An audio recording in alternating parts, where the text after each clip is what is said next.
Hi ಎಲ್ಲರಿಗೂ ನಮಸ್ಕಾರ. Welcome back to our YouTube channel. ನಮ್ಮ ಜೀವನದಲ್ಲಿ ಕೆಲ ಸಮಯಗಳು ವಿಶೇಷವಾಗಿರ್ತವೆ. ಕೆಲ ದಿನಗಳು ಭಕ್ತಿಗಾದ್ರೆ, ಕೆಲ ದಿನಗಳು ಧ್ಯಾನಕ್ಕೆ, ಆತ್ಮ ಪರಿಶೀಲನೆಗೆ ಮೀಸಲಾಗಿರ್ತವೆ. ಅಂತಹ ಅತ್ಯಂತ ಪವಿತ್ರ ದಿನಗಳಲ್ಲಿ ಒಂದು 2026 ಮೇ ಅಂದರೆ ನಾಳೆ 16ರಂದು ಆಚರಿಸಲ್ಪಡುವಂತಹ ಶನಿ ಮಹಾತ್ಮ ಜಯಂತಿ. ಈ ವರ್ಷ ವಿಶೇಷತೆ ಏನಂದ್ರೆ, ಸುಮಾರು 13 ವರ್ಷಗಳ ನಂತರ ಅತ್ಯಂತ ಅಪರೂಪದ ಯೋಗದಲ್ಲಿ ಈ ಶನಿ ಜಯಂತಿ ಬಂದಿದೆ.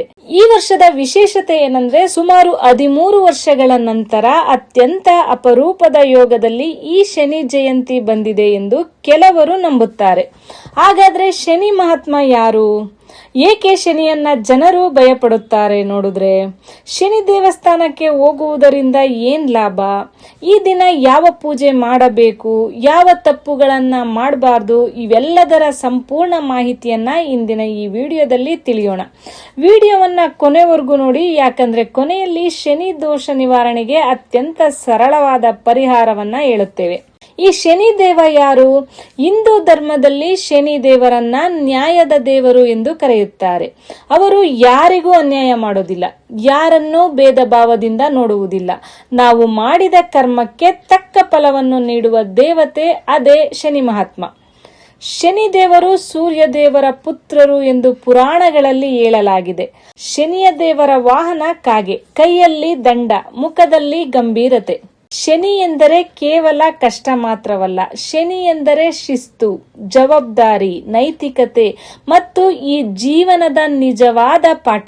ಇನ್ನು 2026 ಶನಿ ಜಯಂತಿಯ ವಿಶೇಷತೆ ನೋಡೋದಾದ್ರೆ, ಈ ವರ್ಷ ಶನಿ ಜಯಂತಿ ಹಲವಾರು ಜ್ಯೋತಿಷ್ಯ ಯೋಗಗಳಿಂದ ವಿಶೇಷವಾಗಿದೆ ಎಂದು ಭಕ್ತರು ನಂಬುತ್ತಾರೆ.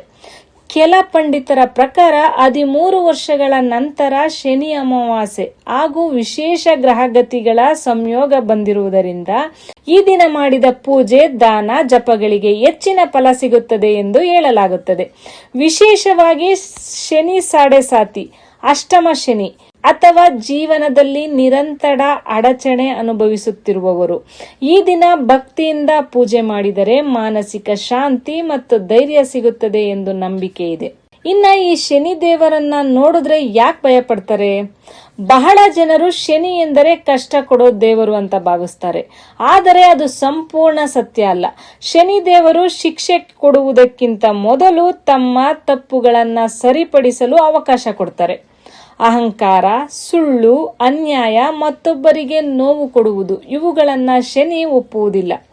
ಆದರೆ ಪ್ರಾಮಾಣಿಕವಾಗಿ ಬದುಕುವವರನ್ನ ಶನಿದೇವರು ಜೀವನದಲ್ಲಿ ಎತ್ತರಕ್ಕೆ ಕರೆದೊಯ್ಯುತ್ತಾರೆ ಎಂದು ನಂಬಿಕೆ ಸಹ ಇದೆ.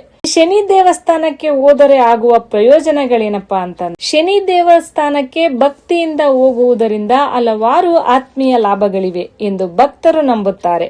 ಶನಿ ದೇವರ ಸನ್ನಿಧಾನದಲ್ಲಿ ಕೆಲ ನಿಮಿಷ ಮೌನವಾಗಿ ಕುಳಿತರೂ ಮನಸ್ಸಿಗೆ ಒಂದು ವಿಚಿತ್ರ ನೆಮ್ಮದಿ ಸಿಗುತ್ತದೆ. ಇನ್ನ ಭಯ ಕಡಿಮೆ ಆಗುತ್ತದೆ. ಜೀವನದಲ್ಲಿ ನಡೆಯುತ್ತಿರುವ ಸಮಸ್ಯೆಗಳ ಬಗ್ಗೆ ಧೈರ್ಯ ಬರುತ್ತದೆ. ನಮ್ಮ ನಡೆ ನುಡಿಗಳನ್ನ ಸರಿಪಡಿಸಿಕೊಳ್ಳಬೇಕು ಅನಿಸುವ ಚಿಂತನೆ ಬರುತ್ತದೆ. ಹಣಕಾಸಿನ ಸಮಸ್ಯೆ, ಉದ್ಯೋಗ ತೊಂದರೆ, ಸಾಲದ ಕಷ್ಟ ಇರುವವರು ಶನಿ ದೇವರಿಗೆ ಪ್ರಾರ್ಥನೆ ಮಾಡುತ್ತಾರೆ. ಮನೆಯಲ್ಲಿ ಜಗಳ, ಒತ್ತಡ, ಅಶಾಂತಿ ಕಡಿಮೆಯಾಗಲಿ ಎಂದು ಜನರು ಶನಿ ದೇವಸ್ಥಾನಕ್ಕೆ ಹೋಗುತ್ತಾರೆ. ಇನ್ನ ಶನಿ ಜಯಂತಿ ದಿನ ಏನ್ ಮಾಡ್ಬೇಕಪ್ಪ ಅಂತಂದ್ರೆ, ಎಳ್ಳೆಣ್ಣೆ ದೀಪ ಹಚ್ಚಬೇಕು. ಶನಿ ದೇವರಿಗೆ ಕಪ್ಪು ಎಳ್ಳಿನ ಎಣ್ಣೆಯಿಂದ ದೀಪ ಹಚ್ಚುವುದರಿಂದ ಶುಭ ಎಂದು ನಂಬಲಾಗಿದೆ. ಇನ್ನ ಕಪ್ಪು ಎಳ್ಳು ದಾನ ಮಾಡಿ. ಬಡವರಿಗೆ ಕಪ್ಪು ಎಳ್ಳು, ಉದ್ದಿನ ಬೇಳೆ, ಬಟ್ಟೆ ದಾನ ಮಾಡಿದರೆ ಉತ್ತಮ.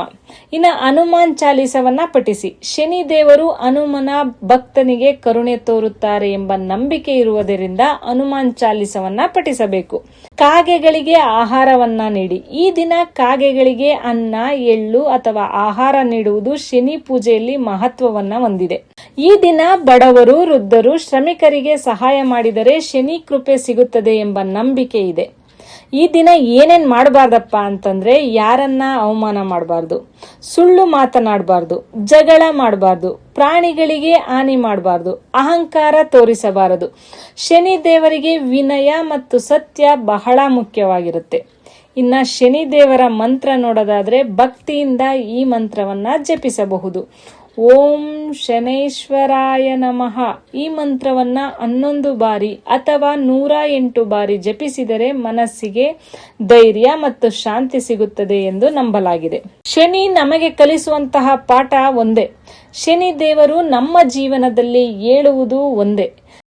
ತಪ್ಪು ಮಾಡಬೇಡ, ಮಾಡಿದರೆ ಅದರ ಫಲವನ್ನ ಸ್ವೀಕರಿಸಲು ಸಿದ್ಧನಾಗು.